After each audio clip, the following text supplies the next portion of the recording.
Hello my friends, मैं नीतेश चौहान स्वागत करता हूं आपका अपने यूट्यूब चैनल प्रतियोगी परीक्षा में। प्रतियोगी परीक्षा यूट्यूब चैनल आपके लिए एक बहुत ही अच्छी सीरीज़ लेना शुरू करने जा रहा है। आज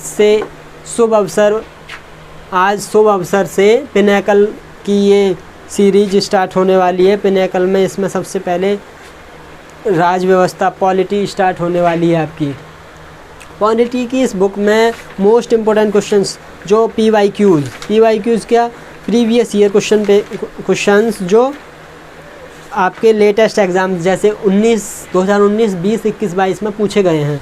ये सभी क्वेश्चंस जो बार बार आपकी परीक्षाओं में पूछे जाते हैं, इसमें 550 क्वेश्चन लगभग हैं। ये हम आपको करवाएंगे। उसके बाद हिस्ट्री, ज्योग्राफी, इकोनॉमिक्स, सारी जो BGS के टॉपिक्स होते हैं, सब्जेक्ट्स होते हैं, उनको लेकर करवाने वाले हैं। ये पिनैकल की बुक, इसमें लगभग 4 साल के क्वेश्चन दे रखे हैं। 550 क्वेश्चन लगभग हैं इसमें। तो ये 15 से 20 दिन में आपकी पॉलिटी हो जाएगी। उसके बाद ऐसे ही धीरे धीरे हिस्ट्री, ज्योग्राफी और सब कुछ चलने वाला है।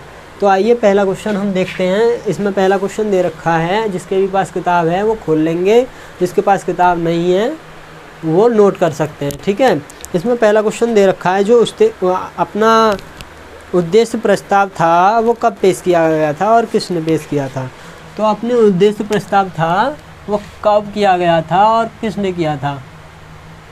उद्देश्य प्रस्ताव कब पेश किया गया था। ये 13 जनवरी 1946 को पेश किया गया था। और किसने किया था। जवाहरलाल नेहरू जी ने किया था। और इसे सर्वसम्मति से कब अपना लिया गया था। तो 13 दिसंबर को किया गया था, दिसंबर 1946 को। उसके 1 महीने बाद, मतलब कि 1 महीने के 9 दिन ज़्यादा बाद, 22 जनवरी 1947 को ये सर्वसम्मति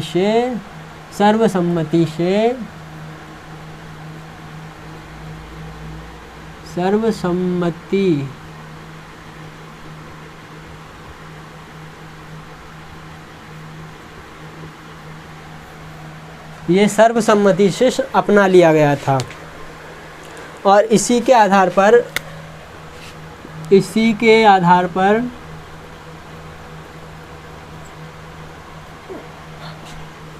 प्रस्तावना का निर्माण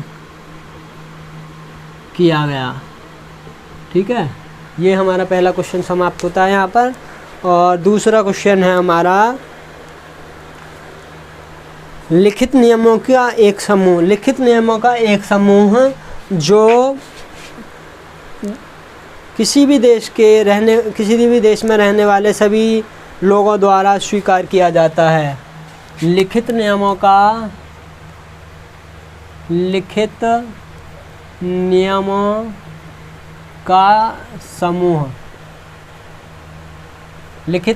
एक समूह या पुस्तक जो किसी भी राष्ट्र, देश की जनता, लोगों द्वारा स्वीकार किया जाता है, उसे क्या कहते हैं। इसमें 4 ऑप्शन दे रखे हैं आपके। याचिका, प्रपत्र, संविधान या विधेयक। तो हम बी ऑप्शन होगा हमारा, सही होगा, संविधान। किसी भी देश का संविधान उसमें रहने वाले सभी राष्ट्र में रहने वाले सभी लोगों द्वारा स्वीकार किया जाता है। तीसरा क्वेश्चन इसमें दे रखा है मेरे दोस्तों, भारत का संविधान सरकार की किस प्रणाली के साथ एक संप्रभु, समाजवादी, धर्मनिरपेक्ष, लोकतांत्रिक गणराज्य है। तो 4 ऑप्शन दे रखे हैं। एकात्मक, संसदीय, राजतंत्रीय, राष्ट्रपतीय। तो किस प्रणाली पर काम करता है हमारा देश, हमारा राष्ट्र किस प्रणाली पर काम करता है हमारा देश। क्वेश्चन नंबर 3, संसदीय प्रणाली, पार्लियामेंट्री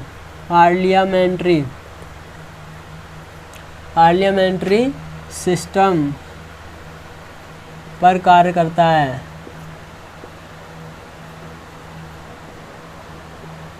हमारा देश पार्लियामेंट्री सिस्टम, ये पार्लियामेंट्री सिस्टम कहाँ से लिया गया है? तो मेरे दोस्तों ये पार्लियामेंट्री सिस्टम ब्रिटेन से लिया गया है।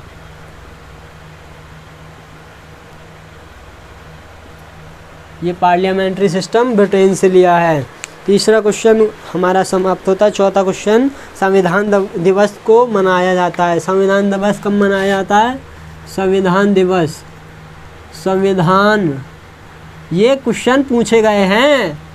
आप सोच रहे हो कि ऐसे ही क्वेश्चन कहीं से भी उठा के ले आया है, ऐसा नहीं है मेरे दोस्तों। ये पिनेकल की बुक से चौथा क्वेश्चन आपको करवा रहा हूँ और ये पूछा है SSC CGL 7/12/2022 के सेकंड शिफ्ट में पूछा गया क्वेश्चन है।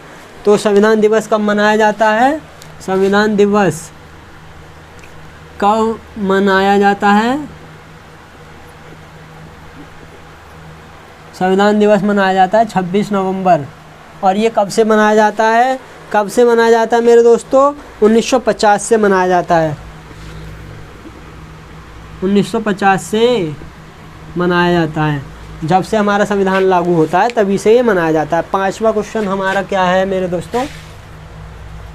पांचवा क्वेश्चन गणतंत्र दिवस समारोह के समापन को चिन्हित करने वाला समारोह है।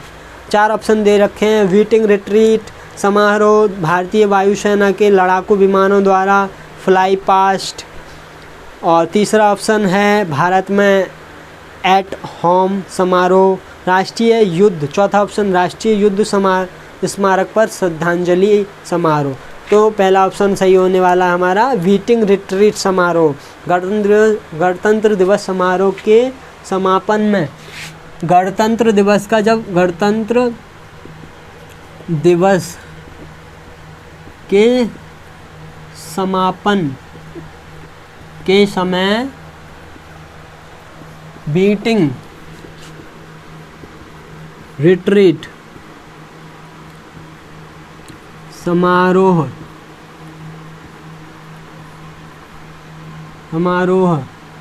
होता है।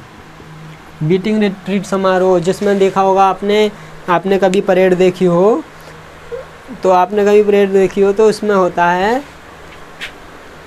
लास्ट में जब परेड ख़त्म होने वाली होती है, वीटिंग रिट्रीट समारोह, जिसमें ढोल बजता है, बिगुल बजता है, देखा होगा आपने।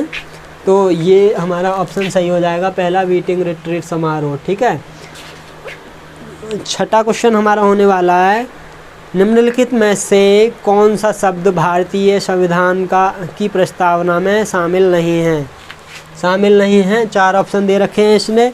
प्रभुत्व संपन्न, न्याय, बंधुता, संघवाद। तो संघवाद हमारा एक ऐसा शब्द है जो संघवाद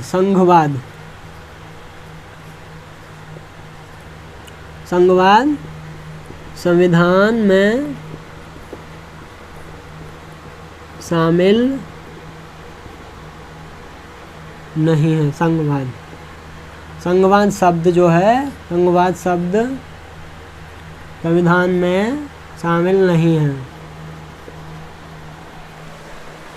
7वां क्वेश्चन हमारा होने वाला है, सभी देशों का अपना संविधान होता है। सभी देशों का अपना कैसा संविधान होता है? इसमें ऑप्शन दे रखे हैं 4, साम्यवादी, लोकतांत्रिक, कुलीन तंत्रीय, सर्वसत्तात्मक। सभी देशों का अपना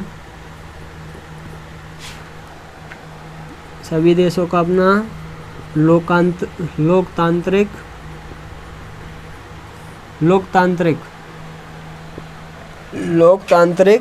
संविधान होता है। ऑप्शन कौन सा है लोकतांत्रिक हमारा? बी ऑप्शन सही हो जाएगा, बी ऑप्शन।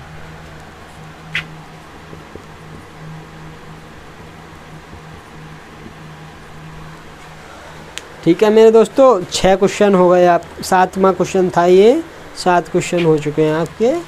हम इसे मिटा देते हैं, आप स्क्रीनशॉट ले लीजिएगा एक बार। मैं हट जाता हूँ, ले लिया होगा स्क्रीनशॉट।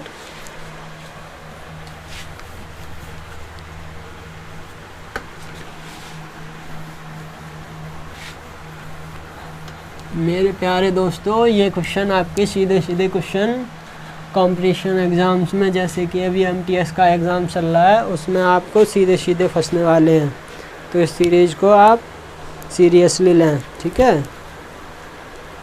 8वां क्वेश्चन क्या है, निम्नलिखित में से कौन सी भारत की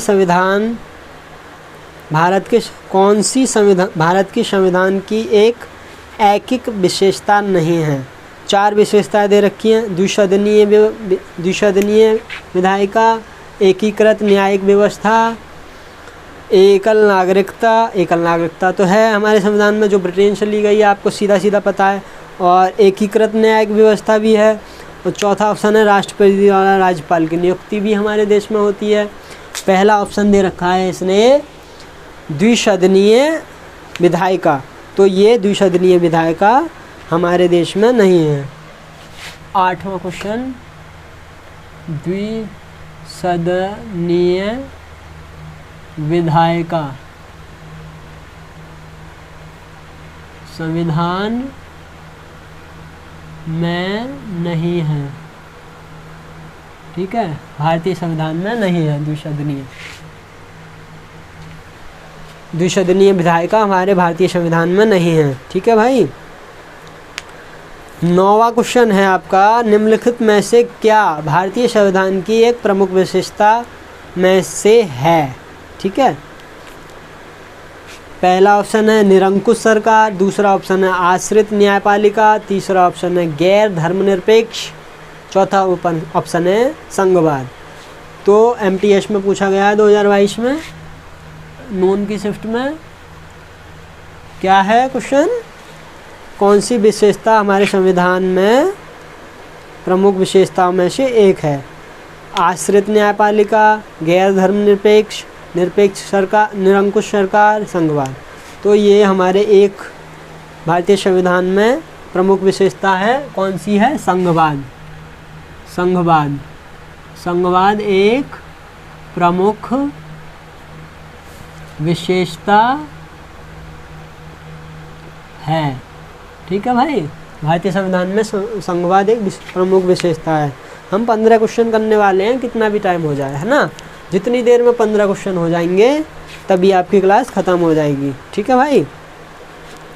भारतीय संविधान की कौन सी विशेषता, 10वां क्वेश्चन है, भारतीय संविधान की कौन सी विशेषता देश में सरकार के एक से अधिक स्तरों के अस्तित्व का उल्लेख करती है? एक से अधिक स्तरों का उल्लेख करती है। कौन सी विशेषता है जो एक से अधिक, कौन सी विशेषता एक से अधिक स्तरों का अस्तित्व, एक से अधिक, कौन एक से अधिक, एक से अधिक स्तरों का सरकार के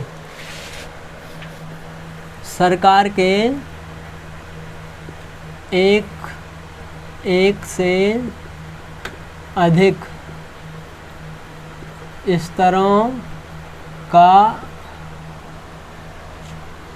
का एक से अधिक स्तरों का उल्लेख करती है।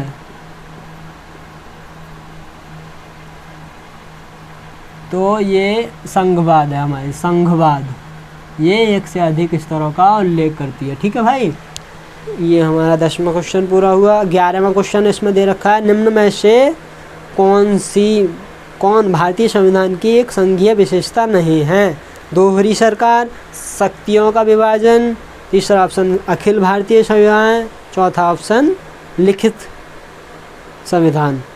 तो हमारा लिखित संविधान तो है, दोहरी सरकार भी है हमारे देश में, शक्तियों का विभाजन भी है, केंद्र और राज्य में शक्तियों का विभाजन हमारे देश में होता है। तो तीसरा ऑप्शन इसमें दे रखा अखिल भारतीय सेवाएं, भारतीय संविधान के संघीय विशेषता नहीं हैं।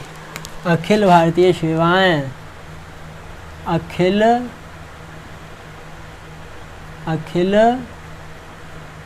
भारतीय सेवाएं अखिल भारतीय सेवाएं भारतीय संविधान की संघीय विशेषता। भारतीय संविधान की संघीय विशेषता नहीं है। ठीक है भाई, अखिल भारतीय सेवाएं भारतीय संविधान की प्रमुख विशेषता नहीं है। 12वां क्वेश्चन इसमें दे रखा है, निम्न में से किसने भारतीय संविधान को अर्धसंघीय बताया है। पहला ऑप्शन है M.B. पायली, दूसरा ऑप्शन है गुन्नार मिडल, तीसरा B.D.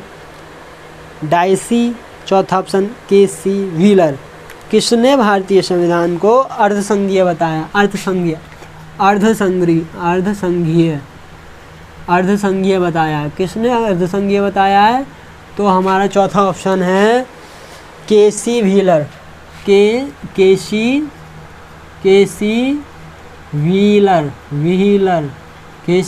ने अर्धसंघीय बताया है। भारतीय संविधान को अर्धसंघीय बताया है। 12वां क्वेश्चन ये आपका पूरा होता है। 13वां क्वेश्चन है इसमें, भारतीय संविधान के संदर्भ में निम्न में से कौन सा कथन सही है?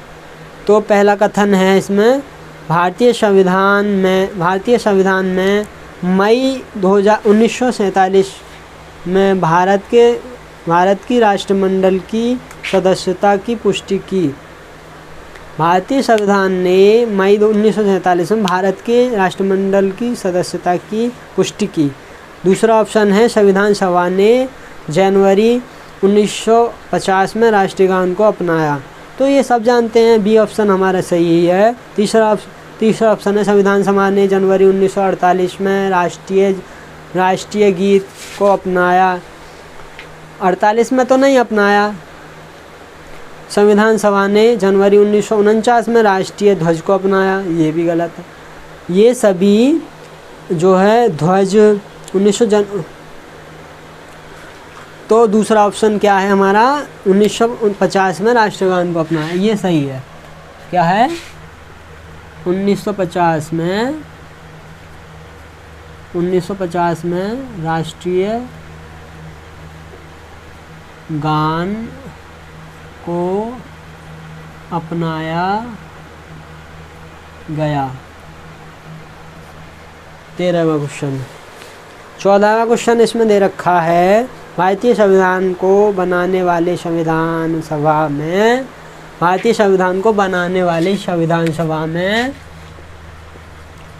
संविधान सभा में कितनी महिला थी? 15 थी। ठीक है भाई, कितनी थी? 15 थी।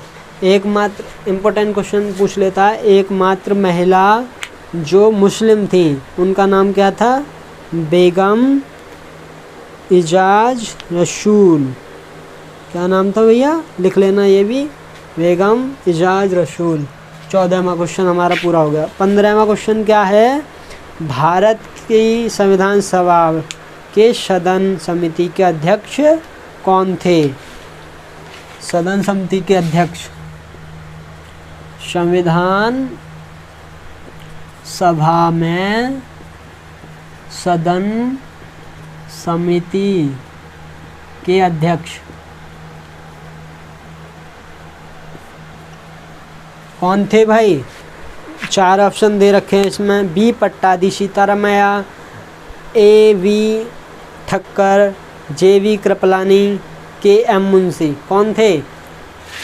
बताइए कौन थे? बी पट्टादी सीतारामैया। बी पट्टादी